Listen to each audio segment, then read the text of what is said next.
सन्माननीय व्यासपीठ आणि व्यासपीठासमोरील सर्वच सन्माननीय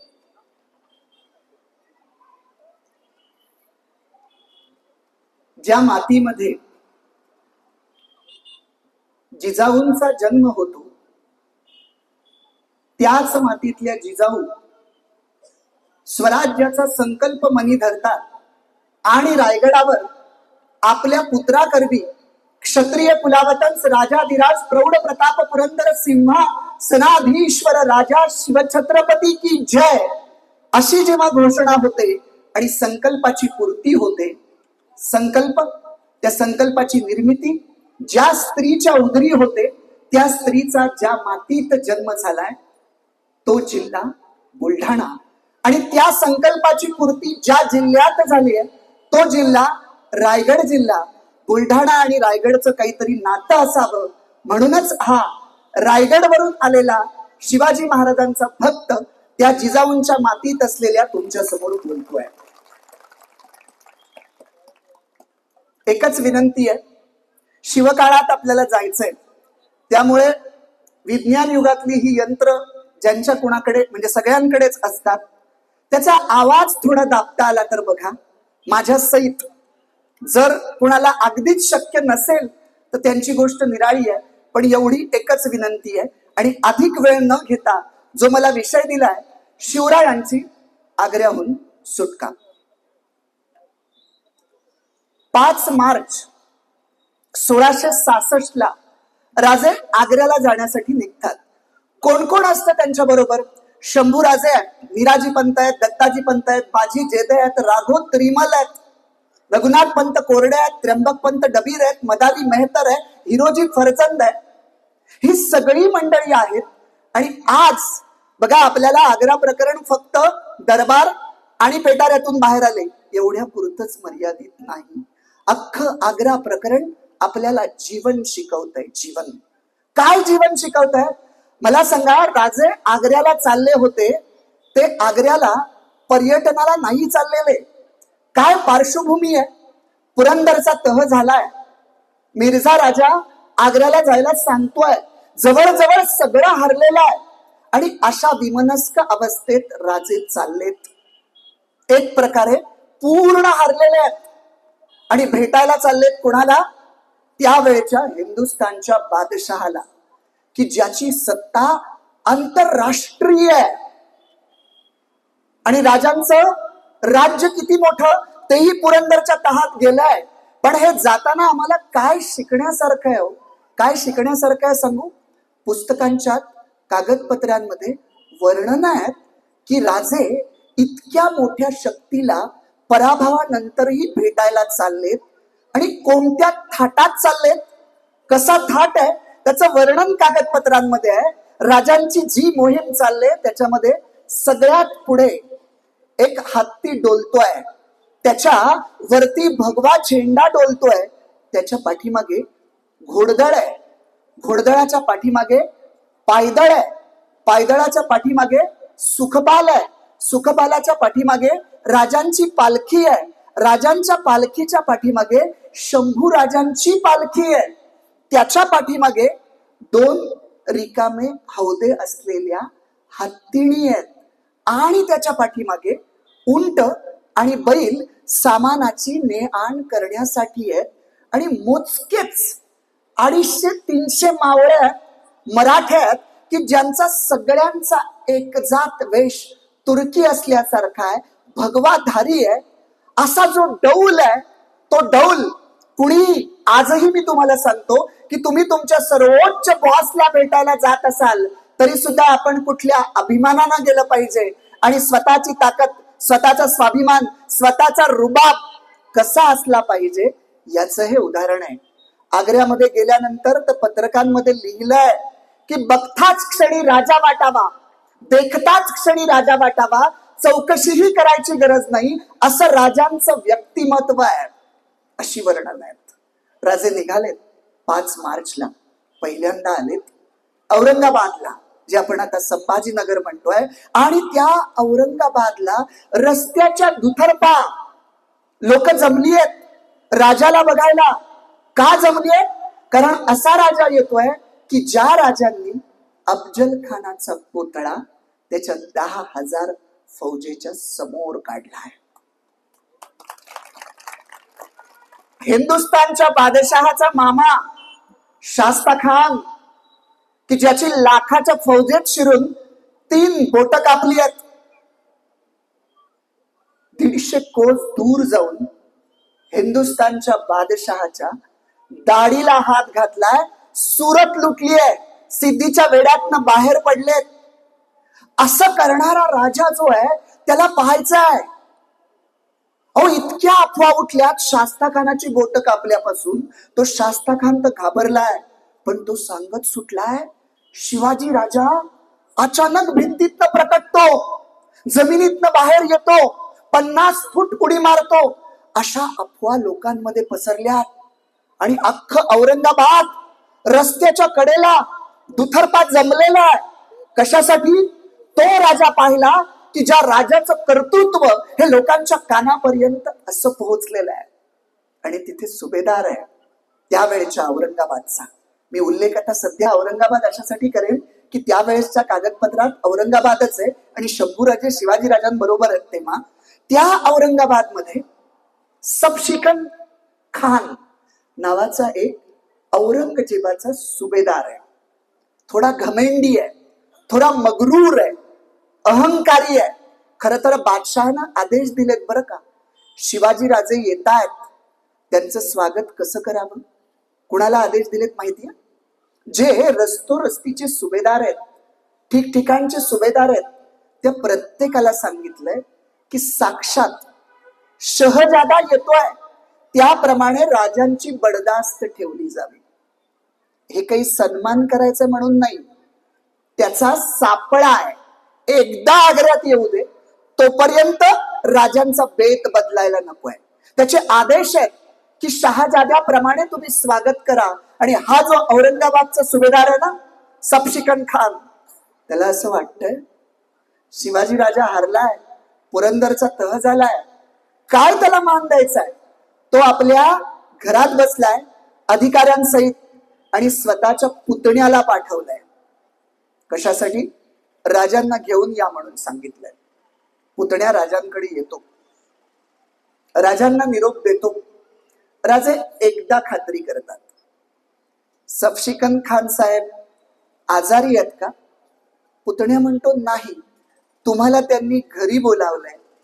यानंतर अनुल्लेखानं मारणं काय असतं, राजे त्याच्याकडे दुर्लक्ष करतात आणि मिर्झा राजा जयसिंग आल्यानंतर ज्या हवेलीवर उतरतो त्या हवेलीमध्ये राजे गेलेत त्या पुतण्याकडे आणि सबशिकन खानाकडे लक्षही दिलं नाही. तो पुतण्या येतो खानाकडे आणि खानाला सांगतो असं घडलंय. आता खानाला काय आठवतं? बादशहानं वर्ण आदेश आहे, साक्षात शहजाद्याप्रमाणे बडदास्त ठेवावी आणि आपल्याकडनं काय घडलं गेलंय तो तसाच अधिकाऱ्यांच्या सहित धावत राजांकडे आलाय. हे जे उदाहरण आहे ना, हे आम्हाला स्वत्व टिकवणार आहे, स्वत्व सांगणार आहे की ज्या वेळेस आमचा कोणी उल्लेखही करत नसेल, आमच्याकडे दुर्लक्ष करत असेल आणि आमच्या अभिमानाला स्वाभिमानाला कुणीतरी ठेच पोहोचवत असेल, तर त्याला अनुल्लेखानं त्याची जागा कशी दाखवायची याचं हे उदाहरण आहे. सबशिकन खान जो स्वतःच्या घरात बसलाय, तो सगळ्या आपल्या असलेल्या अधिकाऱ्यांना घेऊन राजांकडे येतो आणि साळसूतपणे माफी मागतो की राजे साहेब, आमचं थोडं दुर्लक्ष झालं, पण तुम्ही माफ करा आणि आमच्या घरी चला. राजांना माहिती आहे एखाद्या माणसाला जाणीव झाली तर ताणायचं नाही, कारण वाट खर्च जो आहे तो याच्याकडेच ठेवलेला आहे. राजे त्याच्या घरी जातात, त्याच्याशी गप्पा मारतात. लवचिकही किती असावं स्वतःचा स्वाभिमान बाळगून त्याचंही उदाहरण आहे. राजे त्याच्याशी गप्पा मारतात आणि सकाळी पुढची मोहीम चालू करताना 1,00,000 जी वाट खर्चाची तरतूद केली आहे ती घेऊन राजांचा पुढचा प्रवास सुरू होतो. प्रवासाची दिशा कोणती आहे सांगतो. तोपर्यंत राजे जामनेर, रावेर तिथे आपली तापी नदी ओलांडली जाते. तापी नदी ओलांडली जात असताना पुढचा प्रवास होत होत असता औरंगजेबाची पत्र आली बरं का. पत्र अतिशय हे प्रकरण मजेशीर आहे. औरंगजेब बघा कसं करतोय. पहिलं पत्र आलंय, पत्रातली साधारण मराठी अर्थ असलेली मी वाक्य सांगतो. मराठीत वाक्य अशी आहे, भेटी अंती बहुत सत्कार पाऊल ताबडतोबीनं निरोपीचे विडे दिले जातील. तुर्तास पोशाख पाठवत आहे, त्याचा स्वीकार करावा. मिर्झा राजांनी आम्हाला सांगितलंय की तुम्ही येताय मजल दर मजल करत, कोणताही मनात अंदेशा बाळगू नका. भेटी अंती बहुत सत्कार पाऊल निरोपाचे विडे दिले जातील. राजांच्या मनात काय? आपल्याला स्वतंत्र राजा म्हणून बोलावलं जात आहे, आपला सत्कार होणार आहे, आपला सन्मान ठेवण्याचा. राजे काही सत्काराला भिनलेले नव्हते. सत्कार व्हावा अशी अपेक्षा नाही, पण आपला अभिमान राखला जाणार आहे याची हमी जणू औरंगजेब देतोय. त्याचं पत्र सांगताय ते राजांनी गृहीत धरलेलंच आहे. रामसिंगाची ही पत्र येत आहेत. मिर्झा राजाचा मुलगा रामसिंग बर का. रामसिंगाची पत्र राजांना येत आहेत की तुम्ही 11 मेला दुपारी पोहोचाल असं या. का? 12 मेला चांद्रमासाप्रमाणे औरंगजेबाचा वाढदिवस आग्र्यामध्ये साजरा होणार आहे आणि त्यासाठी दिल्लीतनं 1400 गाड्या भरून संपत्ती ही आग्र्याला आणली आहे. का आणली हो? कारण नुकताच काही दिवसापूर्वी बापाचा त्यानं खून केलेला आहे. जनता अस्वस्थ आहे आणि हा जो असंतोषाचा उद्रेक आहे तो भडकू नये म्हणून आपल्या असलेल्या संपत्तीचं प्रदर्शन करायचं आहे. जे प्रांतोप्रांतीचे राजे आहेत त्यांच्यावर असा वचक बसवायचा आहे की त्यांना वाटलं पाहिजे औरंगजेबाची सत्ता किती मोठी आहे, आपण किती टिकणार, आणि त्यातल्या त्यात शिवाजी राजांना हे दाखवून द्यायचंय. म्हणून 12 मेच्या आत या असा आग्रह रामसिंग करतोय. राजे निघालेत. जामनेर, रावेर, बऱ्हाणपूर, इथून पुढे खांडवा, हांडिया आणि त्या ठिकाणी तापी नर्मदा नदी ओलांडली आहे. राजे भोपाळला आले, मग बेराज आहे, सिरोसिया आहे, त्याच्यानंतर शिवपुरी आहे आणि मग नरवीर आहे आणि नरवरची घाटी ज्याला म्हणतात ती, तिथनं ग्वाल्हेर आहे, सिरोना आहे, धोलपूर आहे, चंबळ नदी ओलांडले आणि आता राजे आग्र्याच्या अगदी 3 कोसावर आलेत. म्हणजे त्या काळी औरंगजेबाच्या बादशहाच्या दरबाराची पद्धत कशी होती तुम्हाला सांगतो, मग तुम्हाला फरक कळेल की आमच्या राजांशी औरंगजेब कसा वागायला सुरुवात करतोय. त्यावेळेच्या औरंगजेबाच्या दरबाराची पद्धत अशी होती, एखादी महत्वाची व्यक्ती, एखादा महत्वाचा पाहुणा जर कोणी येणार असेल तर शहजादा, वजीर किंवा त्याच तोला मुलाचा माणूस आदल्या दिवशी त्या पाहुण्याच्या स्वागतासाठी 3 कोस पुढे पाठवला जायचा. तो त्या पाहुण्याची व्यवस्था एका प्रशस्त अशा राजवाड्यामध्ये किंवा प्रशस्त अशा निवासस्थानामध्ये केली जायची आणि मग दुसऱ्या दिवशी वाजत गाजत आग्रा शहरातून, आग्र्याच्या रस्त्यातून वाजत गाजत बादशहाच्या भेटीला त्याला न्यायचं. आणि बादशहाच्या भेटीची वेळ मात्र राजज्योतिषांनी, बादशहाच्या ज्योतिषांनी जी काढून दिलेली असेल त्या वेळेत त्या पाहुण्याला तिथे पोहोचवायचं, अशी असलेली औरंगजेबाच्या दरबाराची पद्धत. राजांना हे बैरजी नायकांच्या पथकांकडनं सगळं माहिती होतं. राजांना हेच स्वागत अपेक्षित होतं. पण राजांची सोय कुठे केली माहितीये? प्रवास चालू आहे तोपर्यंत सांगितलं भेटी अंती बहुत सत्कार पाहून निरोपाचे वेडे देतील, आणि जसं आग्र्याच्या हद्दीत आले तशी व्यवस्था केली आहे. मुलुकचंदाच्या सराईत, सराई म्हणजे शुद्ध मराठीत धर्मशाळेमध्ये राजांची व्यवस्था, की ज्या राजांनी औरंगजेबाला घाम फोडलेला आहे, सुरत लुटलेली आहे, मामुजांची 3 बोटं कधी कापली गेली त्याच्या मामुजांलाही माहित नाहीये, आणि असा असलेल्या तेजस्वी पुरुषाला कुठे उभं केलंय? मुलुकचंदाच्या सराईत. राजे सुद्धा हे सहन करत होते. कशासाठी? आठवत होते आमचा महाभारतातला अर्जुन पूर्ण पुरुष होता, पण तरी सुद्धा त्याला बृहन्नडेचा वेश घ्यावा लागला, कारण अर्जुनाला दिसत होती शमीच्या झाडावर असलेली जी शस्त्र आहेत ती जाणवत होती. राजेही तेच मनात ठेवत होते. औरंगजेबानं शिवाजी राजांच्या स्वागताची जबाबदारी कोणाला दिली माहितीये?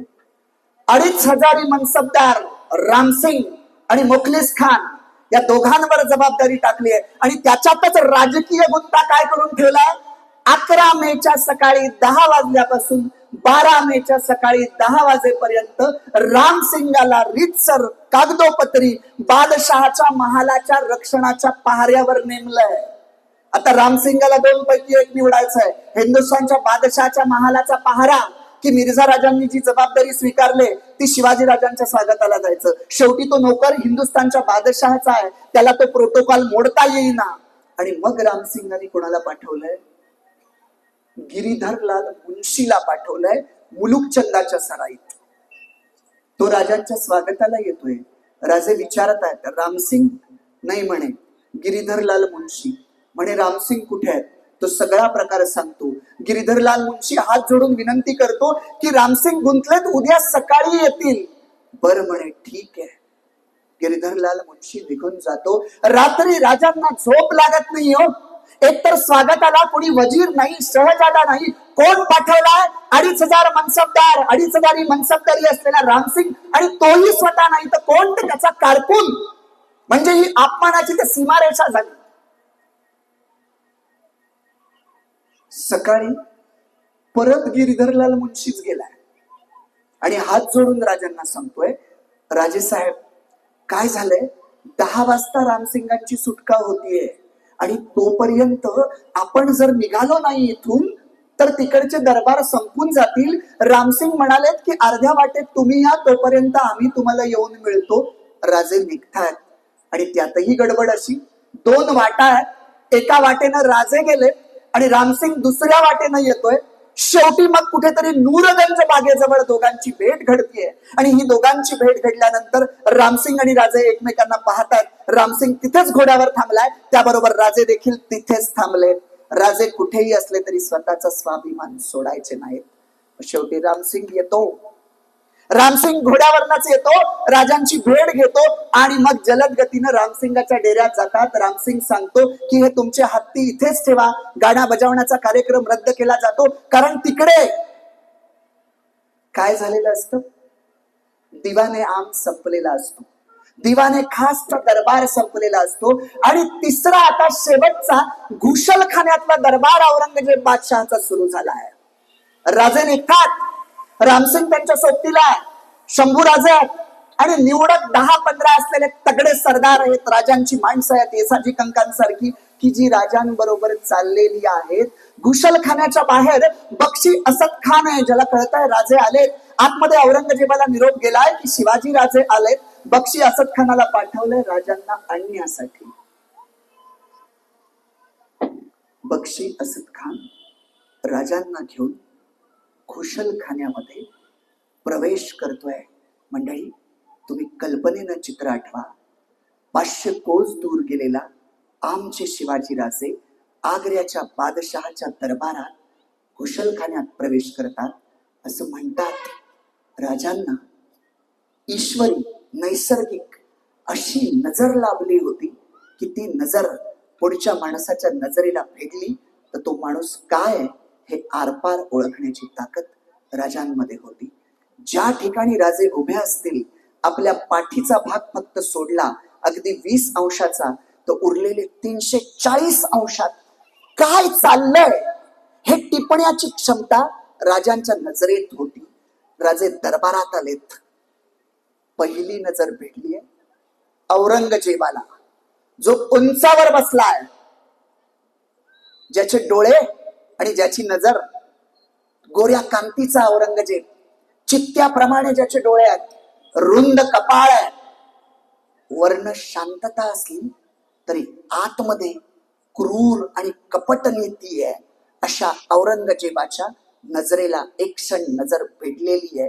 ही पहिली आणि शेवटची भेट आहे बरं का राजांची. जसं तिकडं बघितलंय तसं आजूबाजूला राजांना कळलंय बादशाह उंचावर बसलाय आणि बाकीचे जे त्याचे सगळे सरदार दरकदार आहेत ते एक जात उभे आहेत, पण ते सुद्धा कसे? खाली नजर करून.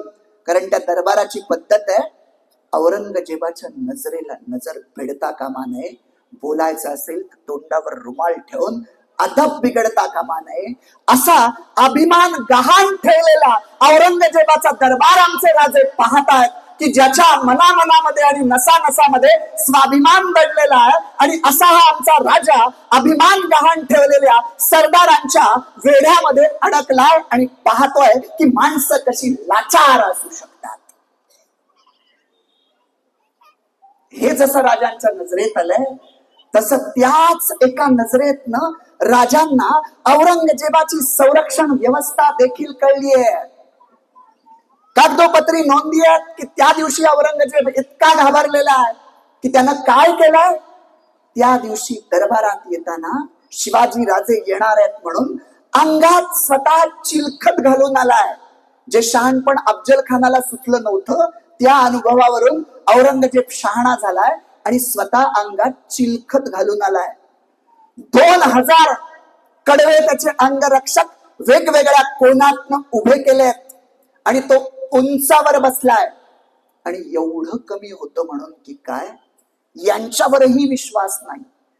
गरज पडली तर स्वतःला वापरता यावीत यासाठी 5 शस्त्र आजूबाजूला त्यानं ठेवलीत.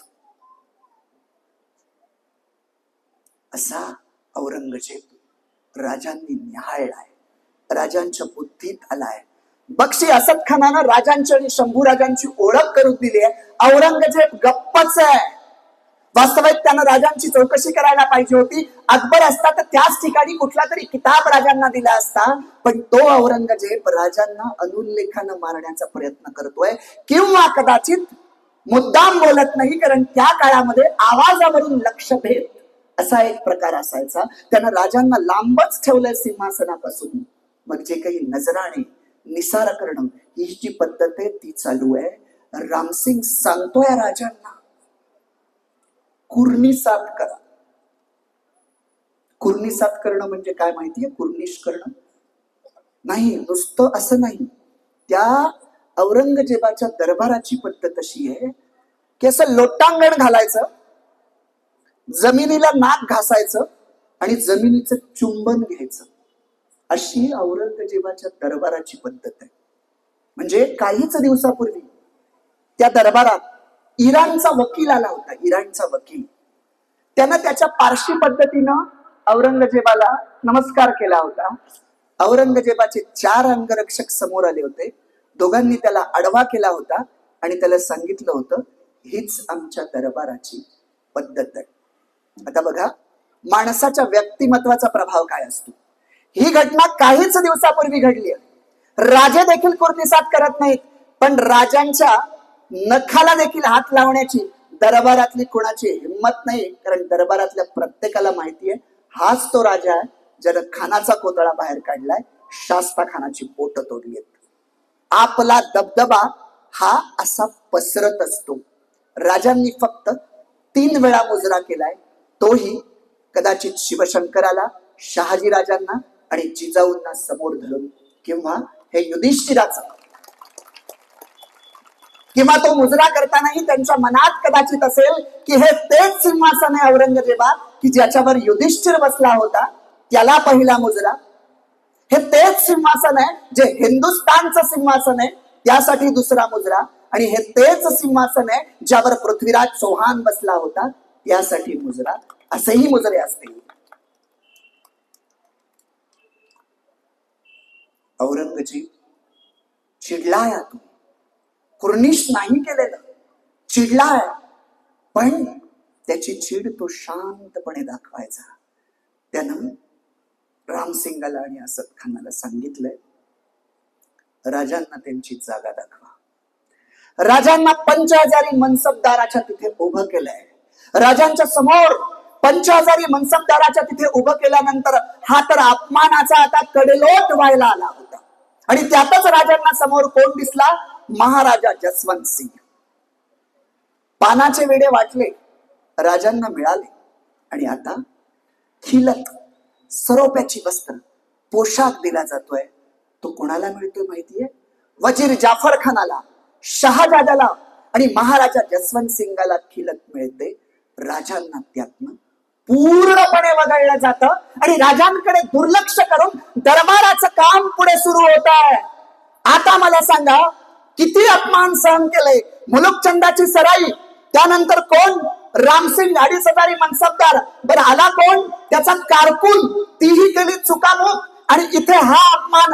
आता तेजानं तडजोड करण्याचं नाकारलं आणि औरंगजेबाच्या परंपरेमध्ये ज्या दरबारानं कधी उंची सूर ऐकला नव्हता, त्या दरबारामध्ये खणखणीत आवाज घुमला, रामसिंग माझ्या समोर जो उभा आहे तो कोण? रामसिंग घाबरतोय. त्याला काही कळत नाहीये की काय करावं. रामसिंग हळू आवाजात म्हणतोय, राजाची, दरबाराची अदब मोडली जाते. तुम्हाला बादशाह शिक्षा करतील. हे ऐकल्यावर त्याच्या दुप्पट आवाजात राजे म्हणतात, रामसिंग माझ्या समोर जो उभा आहे तो कोण? रामसिंगला कळे ना, आपण उलट सांगावं तर उलटच घडतंय. रामसिंग पुन्हा सावकाशीनं सांगतो, राजाची, महाराजा जसवंत सिंग. राजांचे डोळे क्रोधाग्नीनं असे लाल झालेत आणि डोळ्यातनं अश्रू येतात. जणू क्रोधच त्या अश्रूच्या रूपानं बाहेर पडतोय. आणि राजाजी सांगतोय, रामसिंग सांगतोय की राजाजी, महाराजा जसवंत सिंग.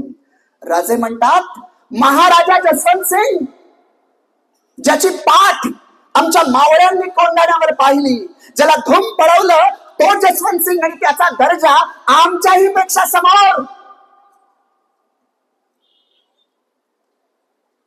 तिकडनं रामसिंगाला औरंगजेब विचारतोय, रामसिंग, सिवा की त्योरिया क्यों चढ़ी है? तसा रामसिंग हळूच राजांजवळ येतो. राजांजवळ आल्यानंतर रामसिंग काही बोलणार त्याच्या आधीच राजे त्याच्याकडे बघून म्हणतायत, तू पाहिलंस, तुझ्या बापानं पाहिलंय आणि या तुझ्या बादशाहनंही पाहिलंय. या तिघांनाही माहिती आहे की मी कोणत्या दर्जाचा माणूस आहे. अरे उभं करायचं होतच तर दर्जा बघून उभं करायचं ना. सोडली तुमची माणसं. तिकडनं रामसिंग परत विचारतोय, तिकडनं बादशाह विचारतोय, रामसिंग काय झालंय? त्याला कळे ना. बादशाहला सांगावं की राजांना सांभाळावं आणि त्यातच राजे शंभू राजांना हाताला धरून त्या 5,000 मनसबदारीच्या रांगेतनं थोडस बाजूला येतात. आणि जे आतापर्यंत कधी औरंगजेबाच्या दरबारात घडलं नाही की बादशहाला कोणी पाठ दाखवली नाही, हे दोघे बादशहाला पाठ दाखवून पुढे चालत जातात. रामसिंग अडवतोय. रामसिंगाच्या हाताला झटका देतात आणि घुशलखान्यात एक खांब आहे, त्याच्या तिथे जाऊन बसतात. रामसिंग धावत धावत येतोय. रामसिंगाला बघून पुन्हा राजे म्हणतात, मला कळून चुकलंय, माझ्या मृत्यूची वेळ जवळ आली आहे. एक वेळ तुम्ही आम्हाला ठार मारा किंवा आम्हीच आम्हाला ठार मारून घेतो. आता गर्दन कापली तरी चालेल, पण तुझ्या बादशहाच्या समोर मी येणार नाही.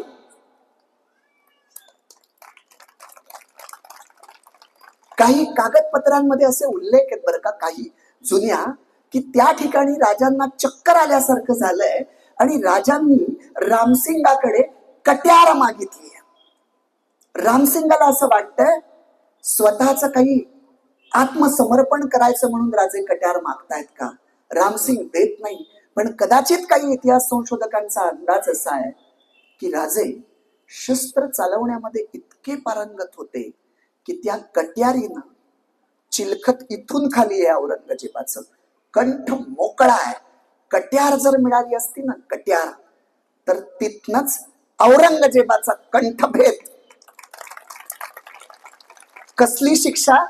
या कंठातनं 2 राजांच्या स्वागताचे शब्दही काढले नाहीत, त्याची शिक्षा राजे देऊ शकत होते. इतके ते शस्त्रामध्ये पारंगत होते. पण कट्यार तेव्हा उपलब्ध नव्हती.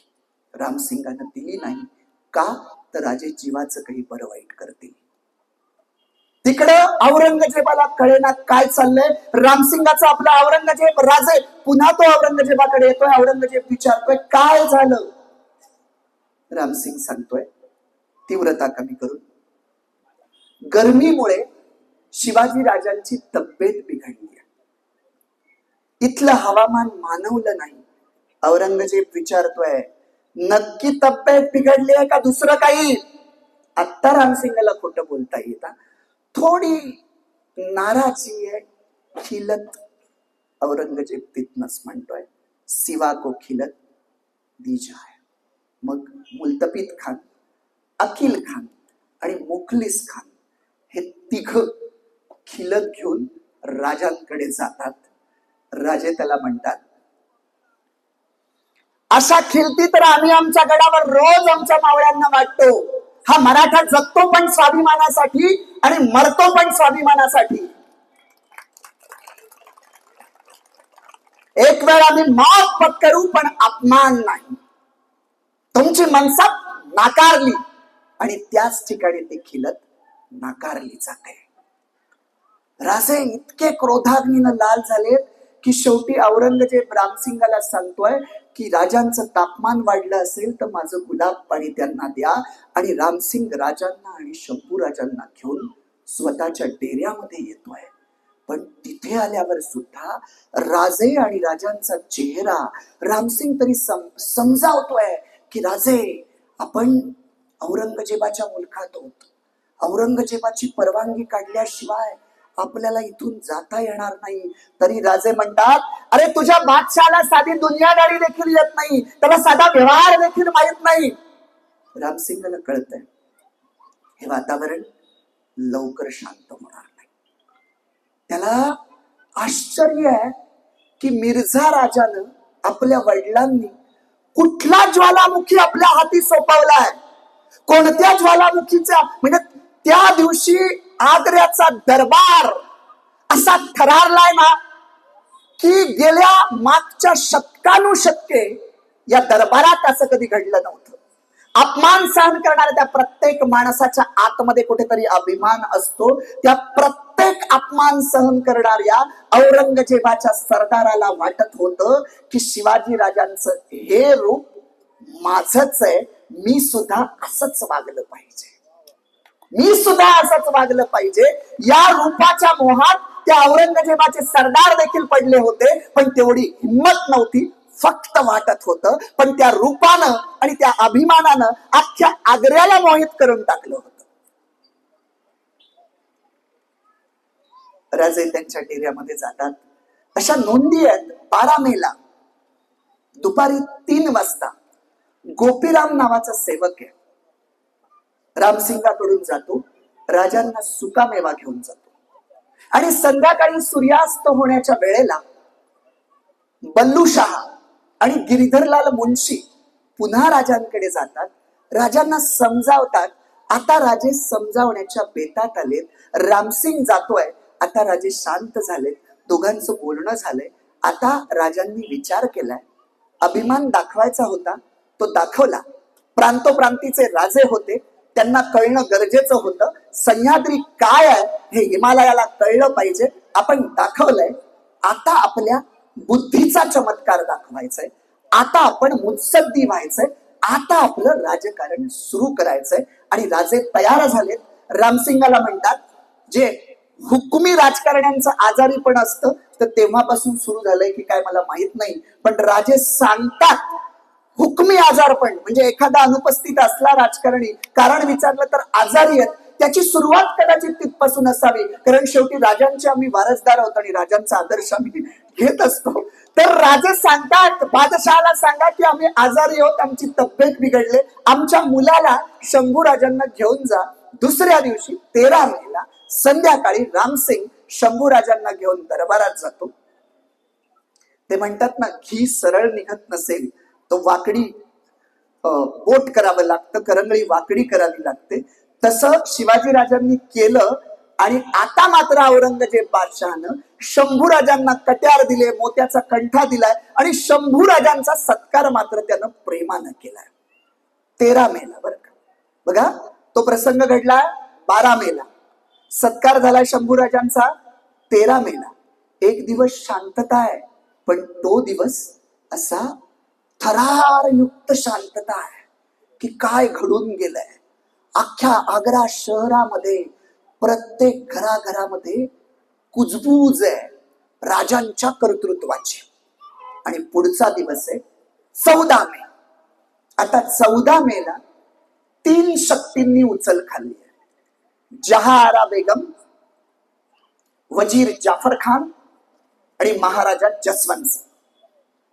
औरंगजेबाला सांगतोय, हे तिघही सांगतायत की कुणीही भूमिया येईल, कुणीही जमीनदार येईल आणि बादशहाचा असा अपमान करेल आणि बादशहा जर शांत राहिले तर मग राज्य कसं चालायचं.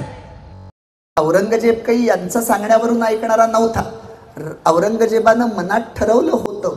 बघा, याच्या मधल्या गोष्टी आहेत ना, या आपल्याला माहित नाहीत. आपण काय करतो, दरबाराचा प्रसंग आणि डायरेक्ट पेटाऱ्यातनं निघाले. त्याच्यामध्ये किती राजकीय घडामोडी घडल्यात हे मी तुम्हाला सांगणार आहे. हे तिघही नाराज आहेत बरं का. जहाआरा बेगम, वजीर जाफर खान आणि महाराजा जसवंत सिंह हेच इतक्या तीव्रतेने नाराज का, याची कारण आहेत. जहाआरा बेगम औरंगजेबाची बहीण. औरंगजेबानं काय केलेलं असतं, सुरतेचं अख्खं महसूल हिला दिलेलं असतं आणि हिचीच सुरत राजांनी लुटलेली असते. सुरत लुटले, सुरतेचा महसूल सगळा गेला, म्हणून जहाआरा बेगम नाराज. वजीर जाफर खान का नाराज,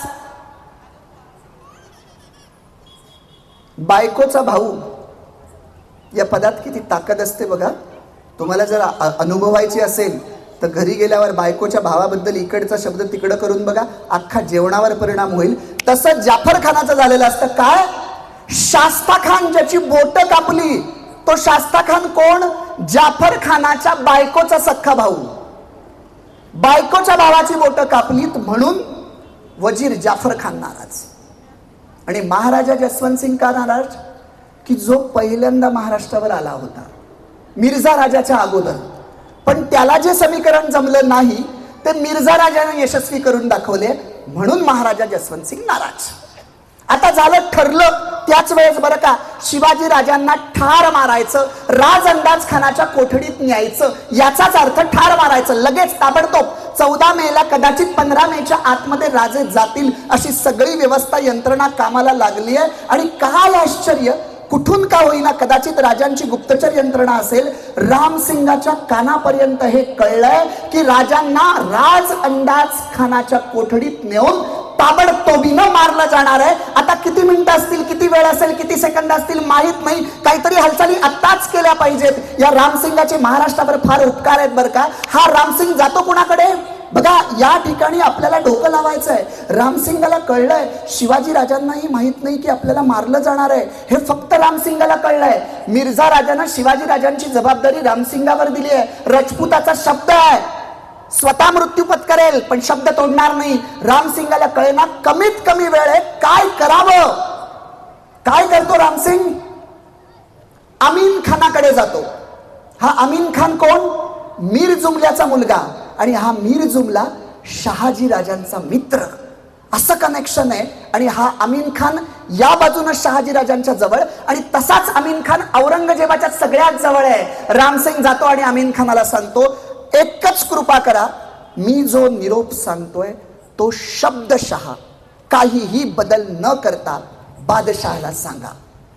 निरोप असा असतो, आपण शिवाजी राजांना मारण्याचं ठरवलं आहे, आपल्या बेतामध्ये मी आड येणार नाही. रामसिंग म्हणतोय, आपल्या बेतामध्ये मी आड येणार नाही, पण माझी एकच विनंती आहे, शिवरायांना मारण्याच्या अगोदर मला ठार मारा, माझ्या मुलाला ठार मारा आणि मग शिवरायांना मारा. असा निरोप आपण शब्दशः जाऊन द्या. अमीन खान जातो, औरंगजेबाला हा निरोप सांगतो. औरंगजेब धोरणी आहे, औरंगजेब मुत्सद्दी आहे. हा निरोप त्याला कळतं, वरवर साधा वाटतोय. रामसिंग काय म्हणतोय, मला ठार मारा आणि मग शिवरायांना मारा. याचा अर्थ औरंगजेबाला सिग्नल गेलाय काय, जोपर्यंत मी जिवंत आहे तोपर्यंत शिवरायांच्या केसालाही धक्का लागणार नाही.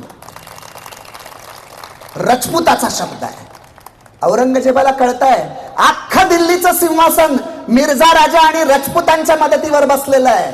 राजपुतांचा शब्द जर मोडला गेला तर राजपूत बंडखोरी करतील. त्यामुळे रामसिंगाचा वरवर साखर लावलेला निरोपाचा अर्थ बादशहाला कळतो. बादशाह थोडा शांत होतो आणि अमीन खानाला म्हणतोय, बादशाह रामसिंगाला विचारा, शिवाला. बादशाह म्हणतोय तेच शब्द मी सांगणार आहे, याचा चुकीचा अर्थ कोणी घेऊ नका. त्याचं कारण असं, बादशाह काही छत्रपती शिवाजी महाराज म्हणणार नाही. बादशाह म्हणतोय रामसिंगाला, अमीन खानाला, की रामसिंगाला विचारा, शिवाला तू जबाबदार राहील का, जामीन राहील का? शिवा आग्र्यामध्ये काही दंगा फसाद करणार नाही, इथून पळून जाणार नाही, याची हमी, याचा दस्तखत रामसिंग लिहून देईल का? अमीन खान रामसिंगाकडे येतो. बादशाहनं असं सांगितलंय. रामसिंग क्षणाचाही विलंब करत नाही. तो जो काही जामीन कदबा आहे तो अमीन खानाकडे देऊन टाकतो. शिवाजीराजांना हे कळतं. शिवाजीराजे रामसिंगाकडे जातात, त्याच्या देव्हाऱ्यामधल्या बेल तुळशी घेतात आणि रामसिंगाला देऊन सांगतात की तुझ्या या वचनामध्ये काही खोट होईल. जोपर्यंत तू आम्हाला जामीन आहेस तोपर्यंत आम्ही इथून पळून जाणार नाही. वाक्य बघा काय आहे, आम्ही पळून जाणार नाही असं वाक्य नाहीये. वाक्य आहे, जोपर्यंत तू आम्हाला जामीन आहेस तोपर्यंत आम्ही पळून जाणार नाही. अमीन खान आणि रामसिंग जातो, बादशाहला जामीन कदबा देतो. बादशाहच्या डोक्यातली चाल बदलली आहे. तुम्हाला बादशाहची खोपडी कशी येते लक्षात येईल बघा. आता बादशाह काय करतोय, रामसिंगाला म्हणतोय, रामसिंग काबूलच्या मोहिमेवर जा आणि सोबत शिवाला घे आणि तुझी माणसं घे, लवकरचा मुहूर्त काढ. रामसिंगाला तेच पाहिजे असतं की एकदा शिवाजी राजांना, आमच्या शिवरायांना या बादशहाच्या नजरेपासून लांब न्यायचं, म्हणजे आमचे राजे सुरक्षित होतील. रामसिंग तर म्हणतो जवळचा मुहूर्त कशाला, आत्ताच निघतो ना. औरंगजेब स्वतःच्या सावलीचा सुद्धा संशय घेणारा. क्षणभर औरंगजेब विचार करतो आणि म्हणतो 8 दिवसानंतरचा जवळचा मुहूर्त काढ. आता रामसिंग दरबारातनं चाललाय, पुढनं राजंदाज खान येतोय. तो असा छदमीपणे हसतोय आणि रामसिंगाला सांगतोय काबूलच्या मोहिमेचं नेतृत्व बादशहानं माझ्याकडे दिलंय. या वाक्याचा अर्थ रामसिंगाला कळतो की बादशहा राजांना सरळ सरळ मारता येत नाही, तर आता माझ्या बरोबर काबूलच्या मोहिमेवर पाठवणार आणि राजअंदाज खानाच्या करवी शिवरायांना मारणार आणि जगाला असं दाखवणार की युद्धात शिवराय मारले गेले. आता पुन्हा अस्वस्थता रामसिंगाची आहे ती आहेच. राजांच्या तिथे असलेल्या डेऱ्यामध्ये सगळे बुत्सद्दी बसलेत. निराजी पंत आहेत, दत्ताजी पंत आहेत, रघुनाथ कोरडे आहेत, येसाजी कंक आहेत, सगळे आहेत आणि विचार करतात ही मृत्यूची टांगती तलवार जी डोक्यावर आहे हिला कसं लांब करायचं, कसं दूर करायचं, सगळ्यांच्या विचारांती. तुम्ही बघा बरं का, आग्र्याच्या कैदेतनं सुटणं हे किती अवघड आहे. त्याच्यासाठी किती योजना आहे, किती बारीक नियोजन आहे. आपल्या कोणाला वाटेल पेटाऱ्यातनच फक्त आले, हे केलं, एवढंच केलं. अष्टावधानी पण जे काय राजांचं आहे ते सगळं पणाला लागलंय आणि निसर्गानं आणि परमेश्वरानं ही साथ दिली. स्वराज्याची ओढ आहे, इतक्या लोकांचे आशीर्वाद आहेत, हे सगळं आणि राजांची प्रामाणिकता आहे, ध्येय आहे आणि किती इच्छाशक्ती असू शकते. या सगळ्याचा मिलाप म्हणजे आग्रा प्रकरण आहे, आग्रा सुटका आहे. सगळे मुत्सद्दी विचार करतात काय करायचं. सगळ्यांच्या अंती असं ठरतं की काहीतरी कार्य बाहून गेल्याशिवाय किंवा काहीतरी समोर कार्य नेल्याशिवाय बादशाह इथं जाऊ देणार नाही. मग पहिल्यांदा त्यांचे वकील रघुनाथ पंत कोरडेंना बादशहाकडे पाठवलं जातं. काय निरोप घेऊन माहितीये, रघुनाथ पंत कोरडे सांगतात बादशहाला, राजांचा निरोप, भेटी अंती बहुत बोलायचे आहे, घुशलखान्यामध्ये एकांती भेट मिळावी. हा निरोप मिळाल्याबरोबर शास्ता खानाकडून, जाफर खानाकडून औरंगजेबाला निरोप गेला, अजिबात शिवाजीराजाला एकांती भेट देऊ नका. अफजल खानाचं काय झालं हे माहितीये, अजिबात भेट देऊ नका. त्या दिवशी पुण्यामध्ये तो भिंतीतनं कसा प्रकटला शिवाजीराजा कल्पना नाही. घुशलखान्यात भेट देऊ नका, नाहीतर तुमचा कोथळा बाहेर यायला वेळ लागणार नाही. औरंगजेबानं फक्त एवढंच उत्तर दिलं, फक्त सबुरी करा. राजांची गुप्तचर यंत्रणा किती सक्षम आहे हो. राजांना कळलंय, काय कळलंय, जाफर खानानं गिल्ला केला. म्हणजे आपल्या शुद्ध मराठी भाषेत जाफर खान आमच्या योजनेत मध्ये कडमडला, असा त्याचा थोडक्यात अर्थ. राजांना कळत असतं कुणी किल्ला केलाय आणि त्याच्यावरची उत्तरं काय. राजांची माणसं गुप्तपणे जाफर खानाला जाऊन भेटतात, त्याच्यावर साम दाम दंड भेद नीतीचा सगळा वापर करतात. रघुनाथ पंत कोरडेंना पाठवतात जाफर खानाकडे आणि विचारायला सांगतात, शिवाजीराजे तुम्हाला भेटायला तुमच्या घरी येतात, कधी येऊ दे.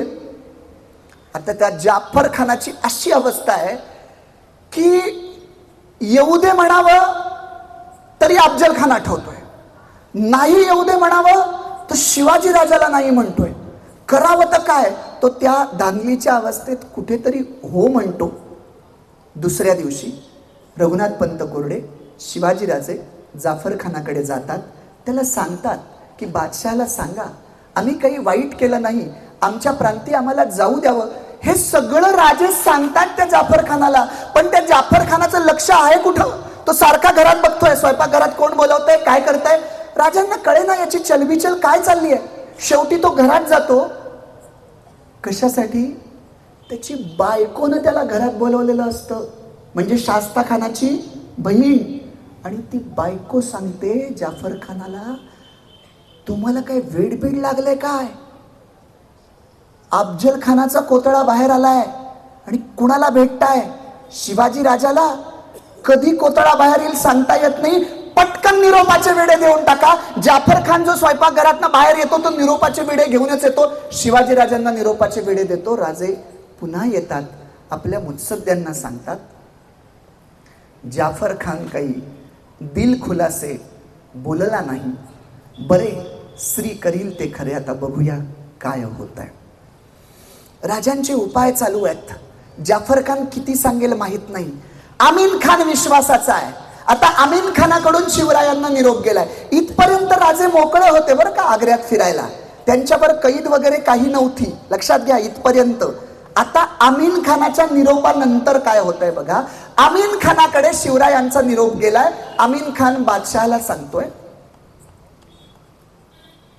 शिवरायांचा निरोप असा आहे, माझे घेतलेले 23 किल्ले मला परत द्या, त्याच्या बदल्यात 2 कोटी रुपये मी बादशहांना देतो.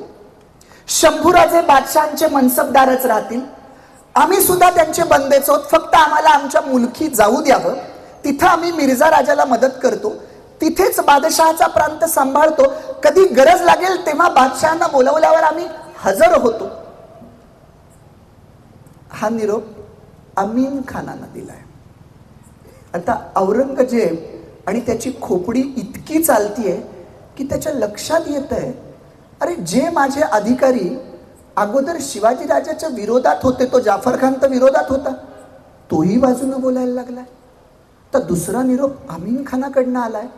याचा अर्थ शिवराय आमच्या अधिकाऱ्यांना गळाला लावणार आणि हे अधिकारी काही निष्ठेनं माझ्या बाजूने राहतील असं वाटत नाही. तो ताबडतोब त्या दिवशी आदेश प्रांतोप्रांतीच्या अधिकाऱ्यांना जातात की शिवाजीराजा निसटू शकतो, सतर्कतेने राहा. आणि आमीन खानाला बादशाह म्हणतोय, शिवानं माझ्या शांततेचा चुकीचा अर्थ घेतलाय, त्याला कसं महाराष्ट्र प्रांती जाऊ देणार, त्याला जाऊन सांगा की आजपासून तुला कुणाला भेटता येणार नाही, रामसिंगाला सुद्धा भेटता येणार नाही. आमीन खान गेलाय, बादशहानं फुलाद खानाला बोलावलंय आणि सांगितलंय सैन्याचा गराडा द्यायचा आहे. इकडे कुणालाच खबर नाही. राजे त्यांच्या मुत्सद्द्यांसहित विचार करतायत की काय योजना करायची. आणि तेवढ्यात डेऱ्याच्या जवळ घोड्यांच्या टापांचा आवाज येतो. बाकीच्यांना असं वाटतं की काबूलच्या मोहिमेवर कोणीतरी चाललं असेल, पण त्या घोड्यांच्या टापांचा आवाज असा गोलाकार पद्धतीने आलाय. तेव्हा निराजी पंत बाहेर जातात आणि बघतात तर काय, तोफा रोखलेल्या आहेत, 5000 सैन्याचा गराडा पडलाय. आतमध्ये येऊन सांगतायत, राजे आणि शंभू राजे बाहेर जाऊन बघतायत. त्यांना कळतंय आपलं सगळं राजकारण फसलं. कल्पना करा, राजे सुद्धा माणूसच आहेत. राजे सुद्धा माणूस आहेत.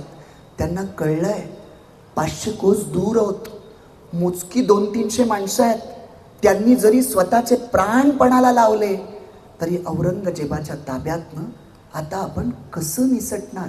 निसटला हा नंतरचा इतिहास झाला, पण तुम्ही डोळ्यासमोर कल्पना करा, ज्यावेळेस त्यांना हे कळलंय की आता आपण कैदेत होत, अशी पत्रातली आणि त्यावेळेसच्या कागदपत्रातली वाक्य आहेत. राजांनी शोक केला शंभू राजांना, कारण 8-9 वर्षाचं लेकरू शंभू राजांना पोटाशी धरलं. आणि राजांची वाक्य आहेत, लेकरा घात झाला, सगळं राजकारण संपलं. राजांना वाईट वाटतंय, आपण इथं का आलो. बरं आलो तर आलो, भावी वारसदारालाही घेऊन आलो आणि आता सगळं संपलंय. पण सामान्य माणसं आणि असामान्य माणसं यांच्यात फरक बघा काय असतो. शोक सामान्य माणसाच्या आयुष्यातही येतो, असामान्य माणसाच्या आयुष्यातही येतो. पण सामान्य माणूस त्या संकटाखाली इतका दबतो, इतका शोक करतो की त्यातनं बाहेर पडायच्या वाटाच शोधायच्या विसरून जातो. राजांसारखी असामान्य माणसं कमीत कमी वेळात शोक आवरतात आणि आता वाटा शोधायला लागतात. राजांच्या शोकाचा कालावधी काहीच तासांत संपलाय आणि आता राजांनी ठरवलंय बुद्धीची चमक औरंगजेबाला दाखवायची. पहिल्यांदा सनदशीर मार्ग वापरूया. आता राजांचे मार्ग बघा कोणते आहेत. संवाद चालू केलाय. कुणाशी? सगळ्यांशीच. राजांचा प्रभाव तर सगळ्यांवर पडायचा. अगदी तो फुलात खान बाहेर जो आहे ना त्यांच्यावर रक्षण करायला, त्यालाच आतमध्ये घेऊन त्याच्याशी गप्पा मारायचे आणि त्यालाही तो ऑन ड्युटी येणार. कुणाचं रक्षण करायचं आहे? शिवाजी राजांचं. तोच माणूस जर आपल्या समोर गप्पा मारतोय तर सावधच आपल्या समोर आहे म्हटल्यानंतर आपण आपली ड्युटी बजावतोय, तोही येऊन गप्पा मारायचा. संपूर्ण व्यक्तिमत्वाचा प्रभाव फुलात खानावर आहे, त्याच्या सरदारांवर आहे, बाकीच्या सगळ्यांवर आहे. संवाद असाही चालू आहे. म्हणजे महासिंग शेखावत जो रामसिंगाचा माणूस आहे त्याचं तर वाक्य आहे, तो राजांवर इतका प्रभावित झालाय की त्यानं म्हटलंय शिवाजी राजा जे बोलतो ते आपल्याला अगदी पटतं.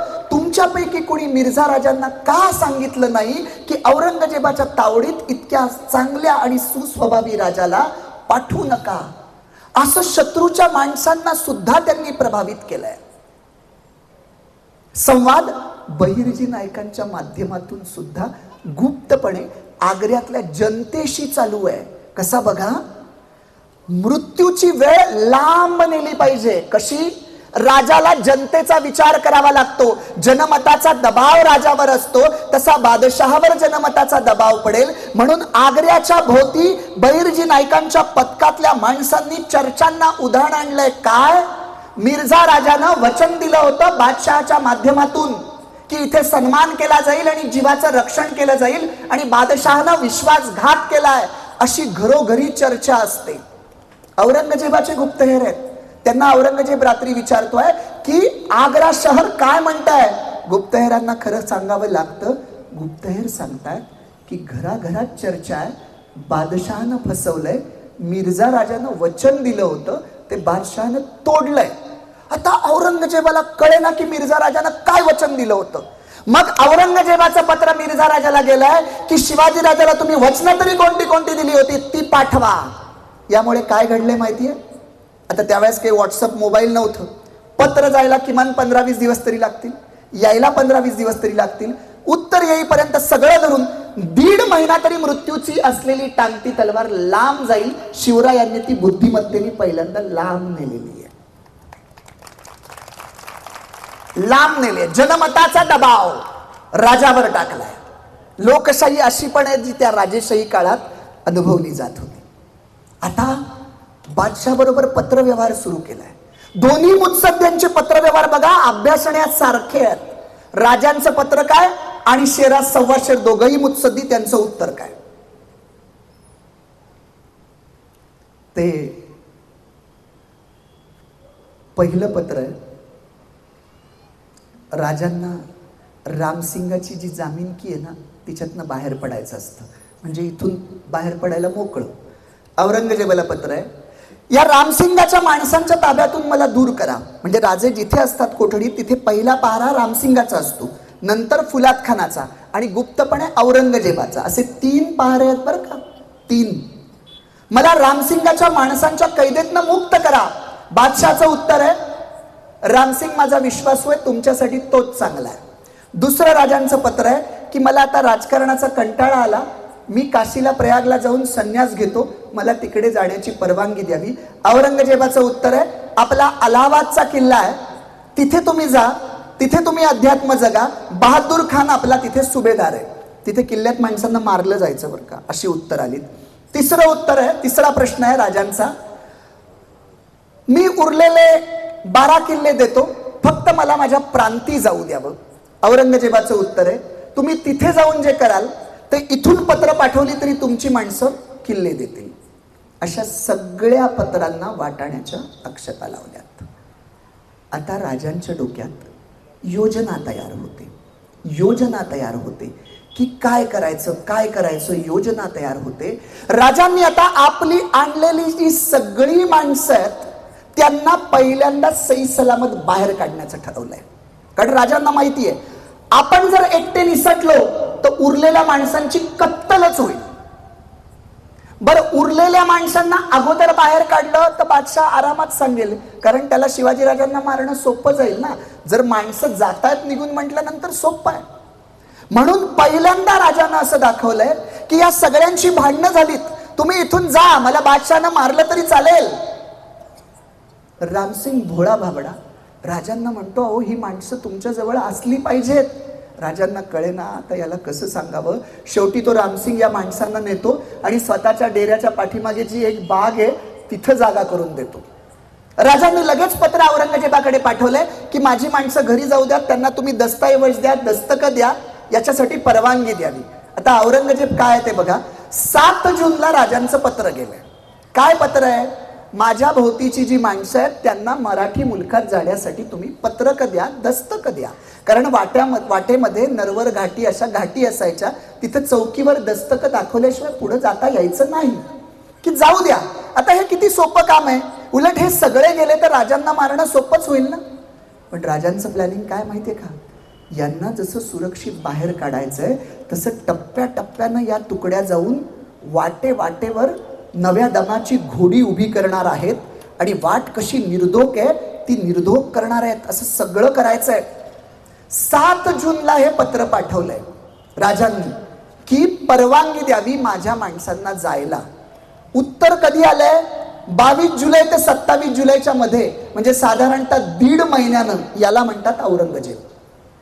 पण राजांना माहिती होतं उत्तर कधीतरी येणार आहे. ते आलं. दरम्यान मिर्झा राजाचंही पत्र येतं. त्या बघा 1.5 महिना कसा घोळवलाय. मिर्झा राजानं सरळ कळवलंय, कोणतीही वचनं दिली नाहीत. जी पुरंदरच्या तहातली कलमं आहेत ती कलमच तेवढी पाठवून दिलेत. औरंगजेबाला कळलं आपला 1.5 महिना फुकट गेलाय.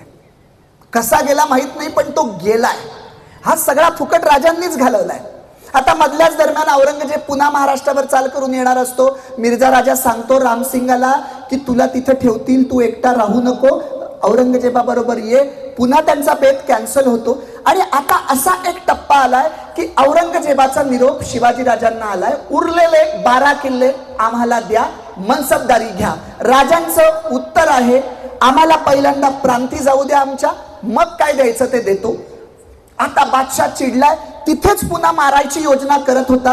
पण त्याच्या बेगमेनं सांगितलंय की विश्वासघात केला असं वाटेल, जरा थांबा. आता हे सगळं झालंय बरं का. आता फक्त एकच अडथळा आहे, रामसिंग जो जामीन आहे. मिर्झा राजांनाही म्हटलंय जामीन की काढून घ्या.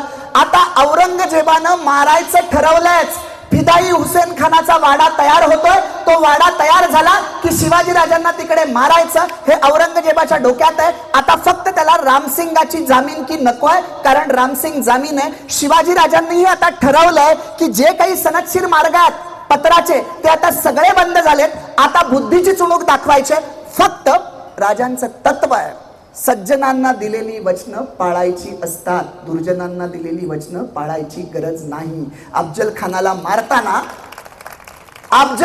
मारताना त्यांच्या वकिलाला अगदी जानव्याची देखील शपथ घ्यायला लावली होती. सगळी वचनं अफजल खानाच्या बाबतीत तोडली होती. पण रामसिंग हा सज्जन आहे, त्याला दिलेलं वचन आहे ते वचन मोडता कामा नये. राजे स्वतः मृत्यूच्या दरीत असताना सुद्धा साध्या सज्जन माणसाच्या वचनातनं आधी मुक्त झालं पाहिजे असं ठरवतात.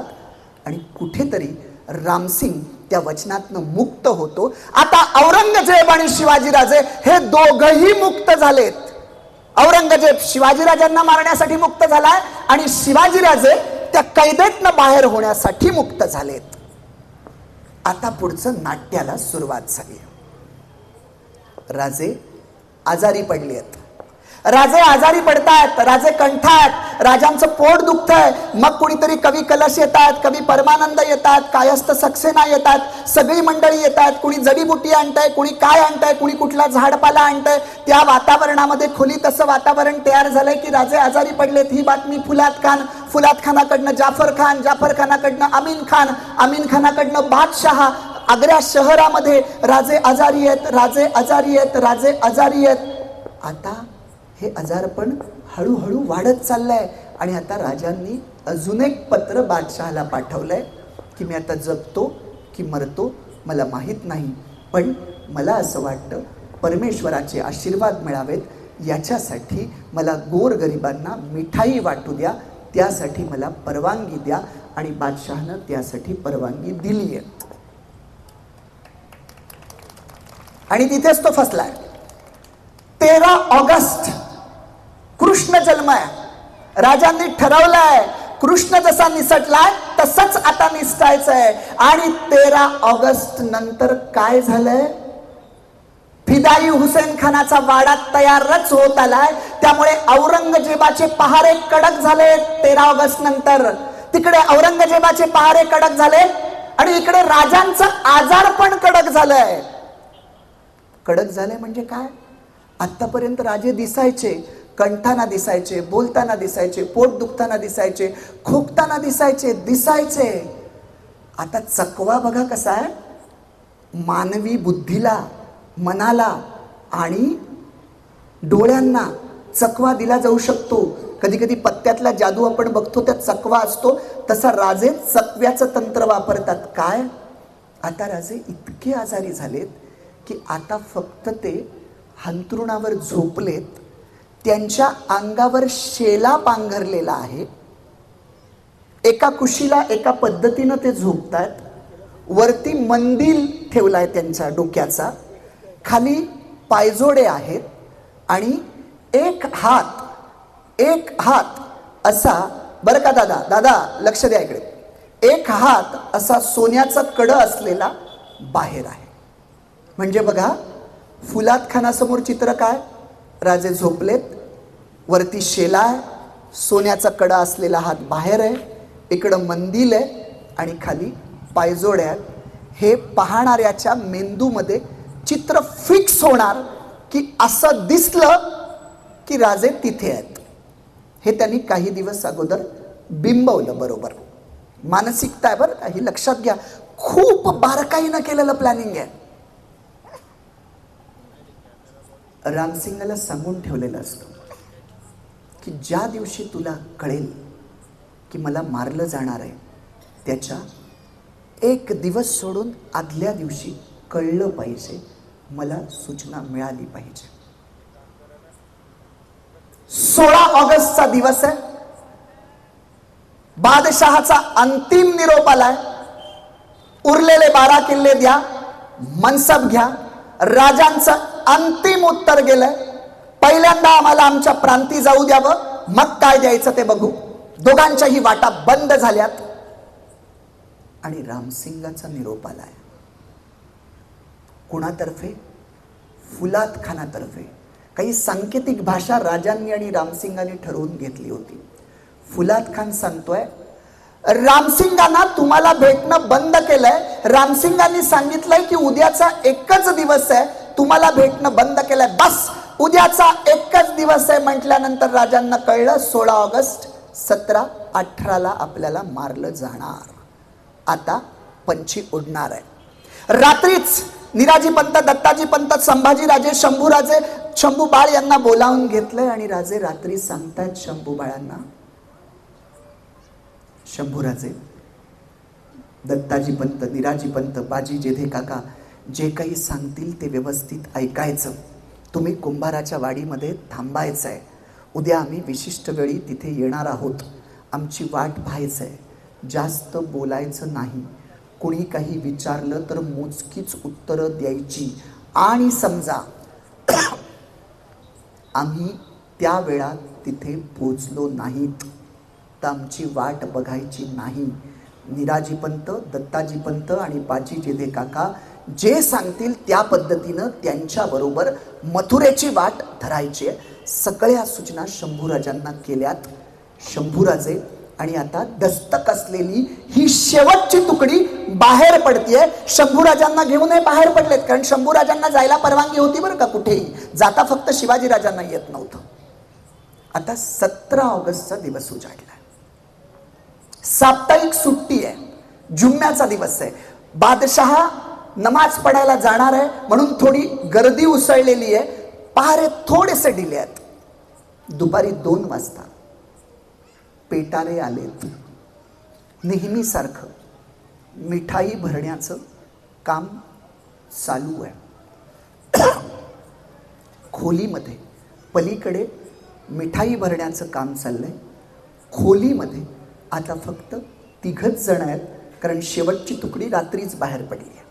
आता राजांजवळ 2घच जण, ते मिळून 3 जण. कोण? शिवाजीराजे, मदारी मेहतर, हिरोजी फर्जंद. मदारी मेहतरला खोलीच्या दरवाजाच्या तिथं उभं केलंय, बाहेरनं कुणी पाहू नये म्हणून. आणि इकडे राजांच्या गादीवर हिरोजी फर्जंद झोपलाय. इकडं राजे आहेत. झोपूनच वेश बदलला जातोय. राजांची कवड्याची माळ हिरोजी फर्जंदकडे आली आहे. मोत्याचा कंठा आलाय. या सगळ्या गोष्टी हिरोजी फर्जंदकडे आल्यात आणि त्याचा वेश राजांकडे आलाय. बाहेर पहारे बदलतात आणि इकडे आतमध्ये राजे बदलले जात आहेत. शेवटचा संवाद आहे. राजे मदारीलाही बोलून घेत आहेत आणि दोघांना सांगतायत, हिरोजी अंगावर घेऊनच शिला घेऊन झोपलाय. राजे हिरोजीच्या वेशात आहेत आणि दोघांनाही सांगतायत, जगलो वाचलो, स्वराज्य निर्माण झालं तर तुमच्या दोघांचेही नाव पुढे कित्येक पिढ्या काढतील.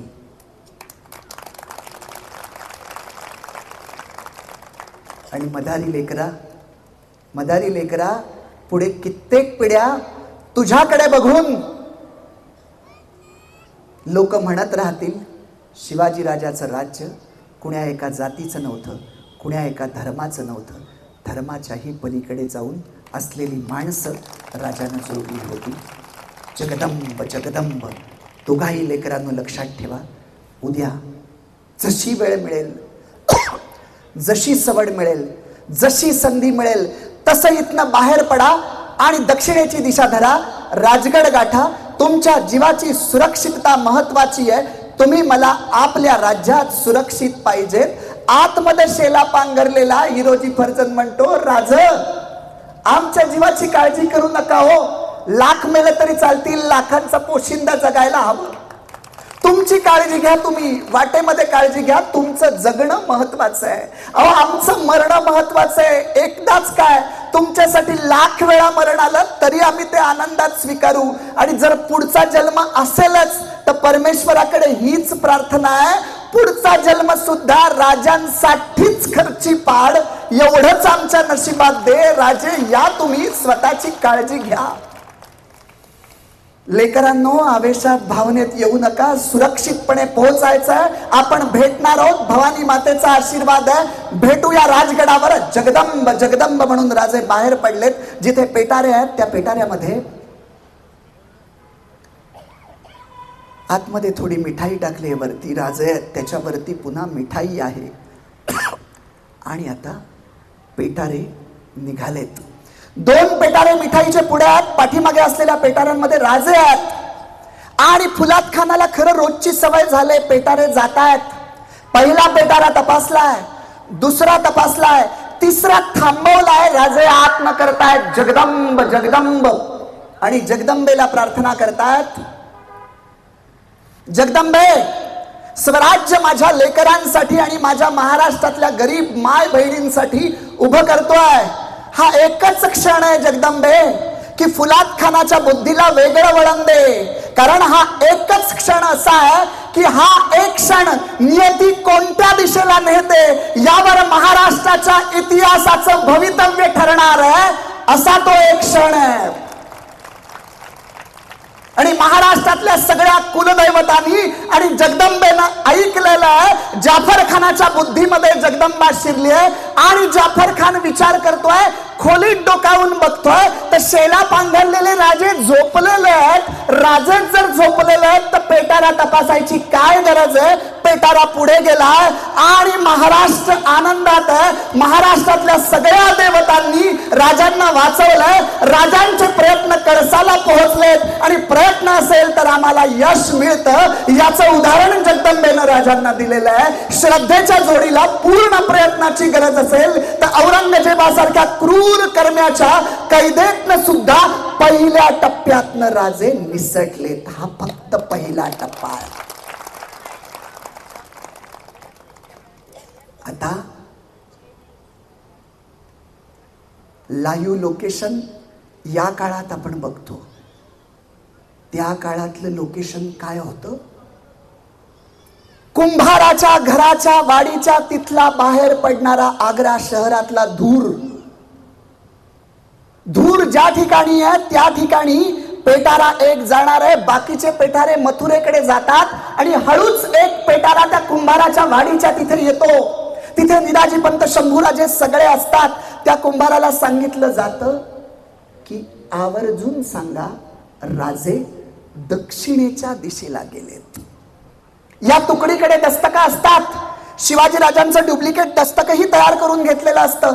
लक्षात घ्या, फक्त त्या खोलीतनं पेटाऱ्यातून बाहेर येणं एवढंच नाहीये. आग्रा शहराला तटबंदी आहे. तिथनंही बाहेर पडायचंय. रीतसर दस्तक दाखवून ही मंडळी बाहेर पडलेत. झाडाखाली घोड्यांची व्यवस्था केलेली आहे. आणि योजना काय आहे. एवढा अख्खा मुलूक आहे. जर लहान मुलाला बघितलं तर संशय येईल. म्हणून मोरोपंतांचे असलेले मेहुणे मथुरेत आहेत. कृष्णाजी पंत, विसाजी पंत, त्यांच्याकडे शंभूराजांना द्यायचं आहे. आणि साधू बैराग्याच्या वेशामध्ये रात्रीचा घोड्यांचा प्रवास सुरू झालाय. 40 मैलाची दौड करून पहाटे 4-5 वाजण्याच्या सुमारास मोरोपंतांच्या मेहुण्यांकडे येत आहेत. राजे त्यांना सांगतात, ही केवळ वैयक्तिक माझी नाही, महाराष्ट्राची अमानत आहे. ही अमानत तुम्हाला देतोय. सुरक्षितपणे सांभाळायचंय. दोन्ही गोष्टी केल्यात. नम्रपणेही सांगितलंय आणि धाकही दिलाय. जर कसूर झाली, आमची माणसं बहिर्जी नायकांची अवतीभोवती असतील, काही कसूर केली, गडबड केली तर माफ केलं जाणार नाही. आणि सुरक्षितपणे शंभूराजांना पोहोचवलं तर तुमच्या कुटुंबाचं आम्ही भलं करू. ती जबाबदारी आमची. सांभाळा शंभूराजांना. शंभूराजांचं वय किती आहे माहिती आहे. 9 वर्ष. अख्खं आग्रा प्रकरणात आमचे शंभूराजे 9 वर्षाचे. किती सजगपणे वागले तो. किती नाही, काही गरज नाही, असू द्या. किती सजगपणे वागलेले आहेत. विचार करा, 9 वर्षाची आत्ताची मुलं 4थीला असतात. 9 वर्षात आम्ही काय करतो? 9व्या वर्षी आम्ही शिवरायांचा इतिहास 4थीच्या पुस्तकात वाचत असतो. शंभूराजे 9व्या वर्षी शिवरायांच्या सोबत इतिहास घडवत होते.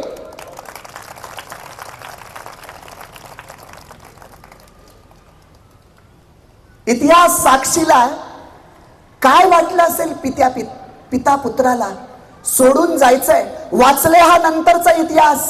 काय वाटलं असेल बापाच्या जीवाला 9 वर्षाचं पोरग औरंगजेबाच्या राज्यात सोडायचंय. आणि काय वाटलं असेल पोराला की आपले वडील, कदाचित ही शेवटची भेट असेल, ना मोबाईल ना काही वाटेत राजे सापडले जाऊ शकतात किंवा इकडचे शंभू राजे सापडले जाऊ शकतात. पण 18 ऑगस्टच्या त्या पहाटे 5 वाजता, त्या पहाटेनं स्थित प्रज्ञता काय असते, माय लेकरांची, बाप लेकरांची स्थित प्रज्ञता काय असते हे त्या इतिहासानं अनुभवलंय. इतिहासामध्ये एकही वाक्य असं नाही की शंभूराजे असं म्हणालेत की आबासाहेब मला तुमच्या सोबत घेऊन जा, असं अजिबात म्हणाले नाहीत. शंभूराजांची भूमिका आहे आबासाहेबांच्या स्वराज्यासाठी ते जे सांगतील ते ऐकू, हे वयाच्या 9व्या वर्षी या बालकाला जाण आहे. राजे निघालेत. काशीचा वेश, काशीचा रस्ता धरायचा आहे, कारण तो रस्ता साधू बैराग्यांचा आहे, सगळा तोच पकडायचा आहे. हे इकडं प्रवास चाललाय आणि तिकडं आग्र्यात काय घडतंय माहितीये? हिरोजी फर्जनचे पाय चेपत बसलेला मदारी मेहतर. जसे राजे निसटले तसे हे दोघही उठतात. हिरोजीच्या जागेवर तक्क्या, गिरदे, लोड, उषा टाकून त्याच्यावर शेला पांघरलाय माणसाच्या आकारात. हे दोघही बाहेर पडलेत आणि तिथे असलेल्याला सांगून जातात, राजे झोपलेत, राजांचं डोकं दुखतंय, अजिबात त्यांना उठवू नका, आम्ही आत्ता जातो आणि औषध घेऊन लगेच येतो. बरं, हे कुठल्या वेळेला बाहेर पडलेत? थोड्या वेळाने पहारे बदलणार आहेत. हे बाहेर पडतात तर थेट दक्षिणेचीच दिशा धरतात. पहारे बदलले गेलेत. आतमध्ये दिसतंय राजे झोपलेत. 18 ऑगस्टची सकाळ होते, दुपार व्हायला येते. पहारेकऱ्यांना संशय यायला लागतो. रोज असलेली ये जा बंद झाली, कुणीच येत नाही. शिवाजीराजा एकटाच झोपलाय. दुपार झाले तरी काही नाही. मग तो निरोप फुलाद खानाकडे जातो. फुलाद खान येतोय, राजांच्या कडेला येतो तिथे आणि आदबीनं म्हणतोय, राजाजी, राजाजी, राजाजी. राजे 1 नाही 2 नाही, शेवटी तो हळूच असा शेला धरतो आणि शेला वरती करतो. तसं त्याला कळतं, अरे शिवाजी राजा गायब झाला. त्याला कळेना काय झालं, काय झालं कळेना. तो येतो, रामसिंगाला घेतो आणि औरंगजेबाकडे जातो. आणि औरंगजेब तर इतक्या खुशीत गाजर खातोय. आज 18 ऑगस्ट आहे. फिदाई खानाचा वाडा तयार आहे. चांदीचं तबकही तयार ठेवलंय शिवाजीराजाचं मस्तक कुणाला तरी भेट द्यायला. हे सगळं आहे, तो आनंदात आहे. आणि हे दोघं, फुलाद खान आणि रामसिंग, खाली मान घालून औरंगजेबाकडे गेलेत. औरंगजेब म्हणतोय, अरे काय झालंय? आज आनंदाचा दिवस आहे. माझा सगळ्यात मोठा शत्रू मारला जाणार आहे, शिवा मारला जाणार आहे, आणि तुम्ही काय मधुस चेहरे करून बसलेत? काय झालंय? फुलाद खान म्हणतोय, हुजूर, शिवाजी राजा पळाला. औरंगजेब म्हणतो, काय? शिवाजी राजा पळाला. आणि तो फुलाद खान सांगतोय, हुजूर, माझी काही चूक नाही. राजा कोठडीत होता. वरचेवर जाऊन पाहत असता अचानक गायब झाला. जमिनीत घुसला की आकाशात गेला हे न कळे, पण एकाएकी अचानक गायब झाला. काय वाटलं असेल औरंगजेबाला? फिदाई हुसेन खानाचा वाडा एवढा बांधला, चांदीचं तबक असलेलं ताट तयार केलं. आता तुम्हाला सांगू, आता काय गंमत आहे बघा. आत्तापर्यंत औरंगजेबाला वाटत होतं हा आपला मामूजान, याच्यामध्ये धमक नाही, याच्यात कर्तृत्व नाही, हा पेंगला असेल, झोपला असेल, याची येऊन बोटं कापली, याला माहीत नाही आणि मला सांगतो भिंतीतनं राजा प्रकटतोय, 40-50 हात उडी घेतोय, असं त्याला वाटत होतं आत्तापर्यंत. पण आता जसं अचानक गायब झाला हे कळल्यानंतर त्याला पहिलं आठवलं भिंतीतून प्रकटणं, अचानक गायब होणं, चेटूक येणं, 40-50 हात उडी घेणं, हे सगळंच त्याला आठवलं. आणि सगळ्यात पहिल्यांदा त्यानं काय केलंय, स्वतःच्या महालाभोवतीचे पहारे कडक केलेत. विचार करा, गंमत बघा काय. सत्ता कोणाची आहे? औरंगजेबाची. राज्य कोणाचं आहे? औरंगजेबाचं. सरदार सैनिक कोणाचे आहेत? औरंगजेबाचे. मुलूक कोणाचा आहे? औरंगजेबाचा. घाबरायला कोणी पाहिजे? शिवाजी राजांनी. आणि घाबरतोय कोण? औरंगजेब. काय व्यक्तिमत्वातली धमक असू शकते? जर धमक असेल ना, धमक, तर अशा सत्तेला सुद्धा हादरवता येतं. फक्त तेवढी बुद्धिमत्ता आणि धमक असली पाहिजे. अहो, आग्रा शहरात बातमी पसरली आहे, शिवाजी राजे पळालेत. आणि तुम्हाला काय सांगू, आग्र्याच्या घराघरामध्ये प्रत्येक हिंदू मन हे दिवाळी साजरी करतेय. खरी दिवाळी 18 ऑगस्टला आग्र्याच्या घराघरातल्या हिंदू मनामध्ये साजरी केली गेली. घराघरात, मनामनात, हृदयामध्ये दिवाळी होती. आमचे राजे निसटलेत. आता औरंगजेबाच्या तावडीत काही सापडत नाहीत. घराघरामध्ये दिवाळी साजरी केली जाते. औरंगजेबाची फरमानं निघालेत. सरदार आहेत, दरकदार आहेत, चौक्या चौक्यांवर पहारे आहेत आणि सगळीकडे फरमानं गेलेत. शिवाजीला निसटलेला आहे, सतर्कतेनं राहा. आग्रा शहराच्या प्रत्येक घरामध्ये चौकशी चालू आहे. 2च जण सापडलेत, रघुनाथ पंत कोरडे आणि त्र्यंबक पंत डबीर. बाकी तर कोणी सापडण्याचा प्रश्नच नाही. कारण काय माहितीये?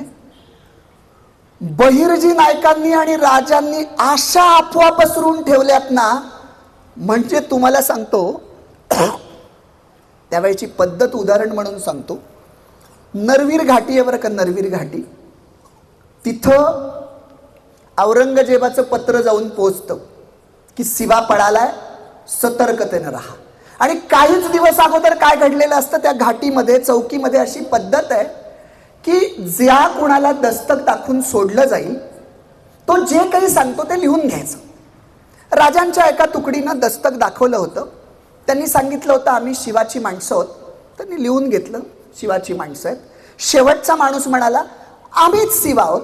ते पण त्यांनी लिहून घेतलं. ती नोंद आहे. नमाजाच्या वेळी शिवा 5 माणसांसहित आला. त्यांना सांगितलं आम्हीच शिवा आहोत. सगळं लिहून घेतलं. आणि आता जेव्हा औरंगजेबाचं पत्र आलंय त्याला की शिवा पळालेला आहे, सतर्क राहा, दस्तक बघितल्याशिवाय कुणाला सोडू नका, तेव्हा त्या इबादुल्ला खानानं, त्या चौकीदारानं उलट टपाली औरंगजेबाला पत्र पाठवलंय. तुम्ही सांगितलं तसंच आम्ही केलंय.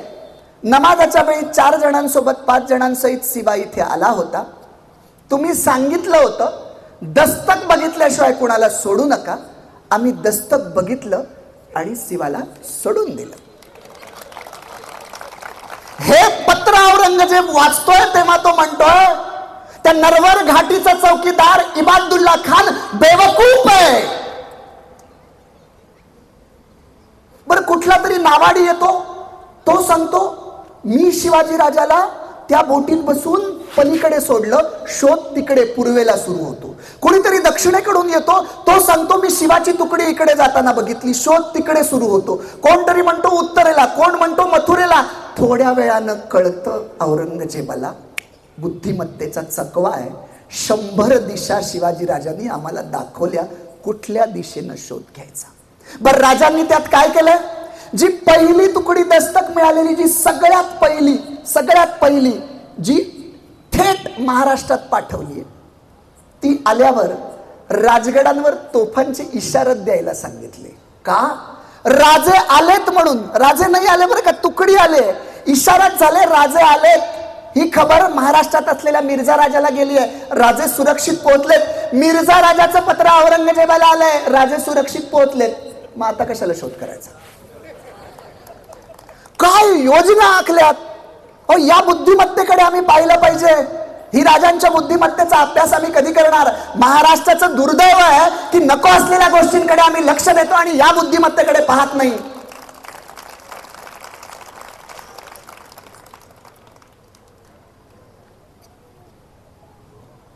तिकडे राजांचा प्रवास, काशी, प्रयाग, वाटेत वेगवेगळ्या ठिकाणी त्यांना अनेक संकट आली, पण साम दाम दंडभेद नीती सगळ्याचा त्यांनी वापर केला आणि त्यातूनही ते बाहेर पडले. आणि आता ते राजगडाच्या पायथ्याशी साधू बैराग्याच्या वेशात आलेत. वरती सांगतात मासाहेब जिजाऊंना भेटायला साधू बैरागी आलेत. मासाहेब जिजाऊ म्हणतात माझी मनस्थिती नाहीये भेटण्याची, त्यांना काय पाहिजे ते द्या आणि त्यांना आदरपूर्वक पाठवून द्या. पुन्हा आतमध्ये निरोप येतो की बैरागी ऐकतच नाहीत, म्हणतात मासाहेबांना भेटायचंय. आणि मग शेवटी मासाहेब म्हणतात हल्ली बैरागी सुद्धा हट्टी झालेत. मग मासाहेब यांना भेटायला येतात. विचार करा, मृत्यूच्या कराल दाढेतून आलेल्या शिवरायांना जेव्हा आपली माता दिसली असेल तेव्हा काय वाटलं असेल? साधू बैराग्याच्या वेशातले राजे मासाहेबांच्या पायावर जाऊन डोकं ठेवतात. तेव्हा मासाहेब म्हणतात अरे साधूंनी पाया पडायचं नसतं. तेव्हा राजे वरती बघतात आणि म्हणतात मासाहेबांनी ओळखलेलं असतं लेकरू आलंय, माय लेकरांची भेट. छत्रपती शिवाजी महाराज की, छत्रपती शिवाजी महाराज की, छत्रपती शिवाजी महाराज की. आमचे राजे राजगडावर सुरक्षित आले. राजगडावर आता जसं तुमची आरोळी आली तशी राजगडावरून तोफांचे बार निघालेत, हत्तीवरून साखऱ्या वाटले जातात की आमचे राजे सुरक्षित आलेत. काही वेळापूर्वी असलेल्या राजगडावरचं तंग वातावरण बदलतं आणि आनंदाचे वारे सुरू होत आहेत. पण काहीच कालावधीनंतर मासाहेब विचारतात शंभूराजे कुठे आहेत? तेव्हा राजे सांगतात वाटेत शंभूराजांचा काळ झाला. मासाहेबांना कळेना काय बोलावं. मासाहेब म्हणतात अरे तरी मी सांगत होते की छोट्या लेकराला तुमच्या राजकारणात घेऊ नका. आणि मासाहेबांची ती कासावीस अवस्था पाहून राजे मासाहेबांना म्हणतात देवघरात या, तुम्हाला काहीतरी सांगायचंय. मासाहेब म्हणतात आता देवघरात येऊन काय करू? देवघरात माझा कृष्णच राहिला नाही तर मी कशाला देवघरात येऊ? तरी सुद्धा मासाहेबांना देवघरात घेतात, दरवाजे लावतात आणि राजे सांगतात शंभू बाळ सुरक्षित आहेत, फक्त त्यांचा परतीचा प्रवास सुरक्षित व्हावा आणि ते सुरक्षितपणे यावेत म्हणून ही अफवा आपल्याला मिर्झापर्यंत आणि सगळीकडेच पोहोचवायचे ते परत येईपर्यंत. मासाहेब म्हणतात काय रे तुझं राजकारण, आम्हाला तर काही कळतच नाही. राजे बाहेर येतात.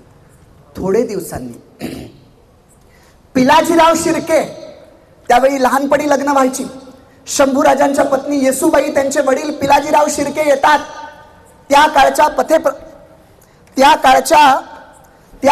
प्रथेप्रमाणे सती जाण्याचा प्रकार असतो. पिलाजीराव येतात आणि म्हणतात जोडे न्यायला आलोय. का?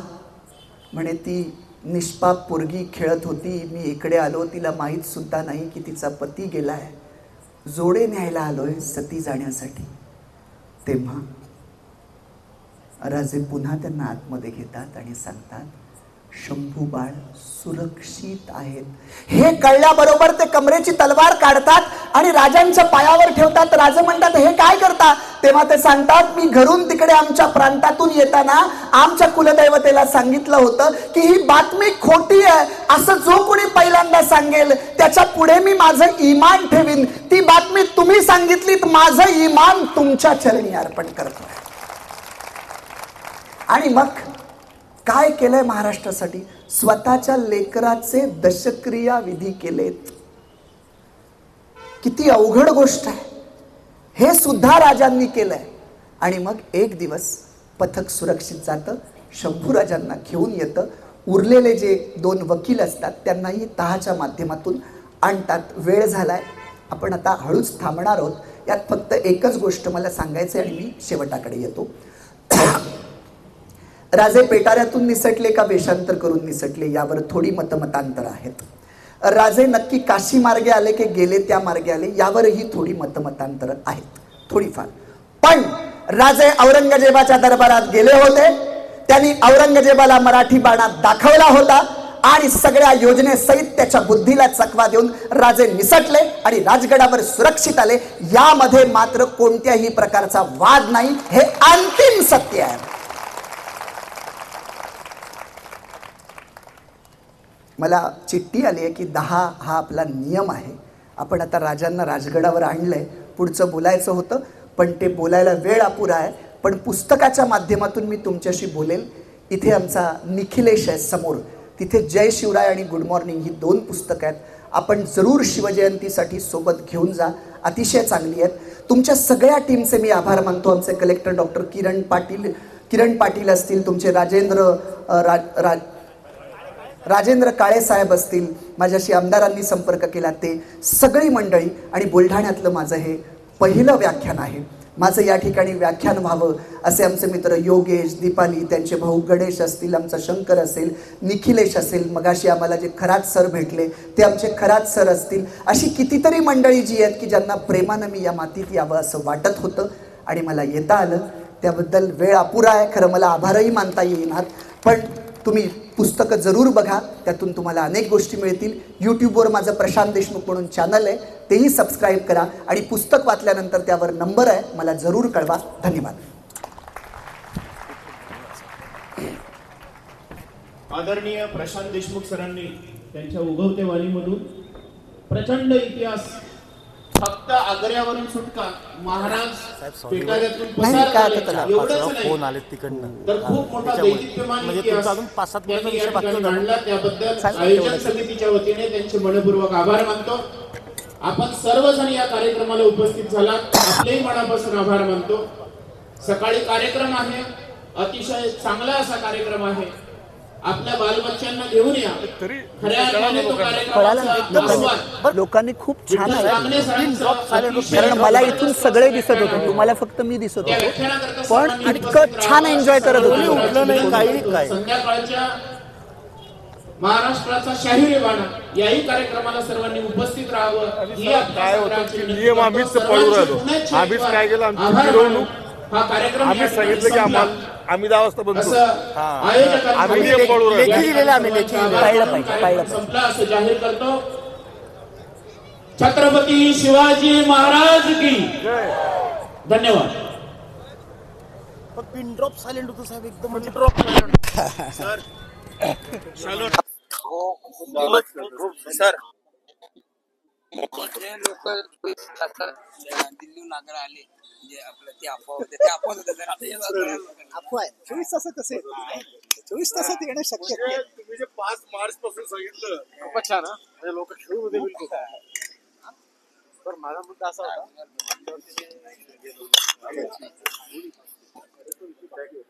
डोळ्यातून आसू आले, असं वाटत होतं की सिनेमा पाहतोय. पिन ड्रॉप सायलेंट म्हणजे काहीच नाही, एकदम फोटो घेऊ.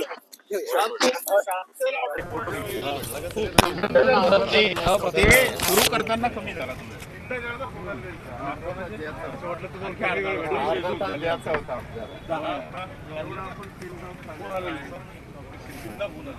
मोबाईल सर एक फोटो घ्या अजित सिरसाट. सांगण्याची पद्धत आणि मी सुचवलं होतं की सरांना इथं बोलणं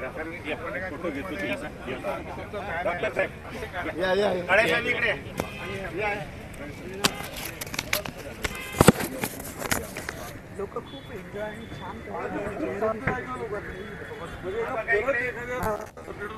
आपण घेऊया प्रतापगडचं युद्ध घेऊया.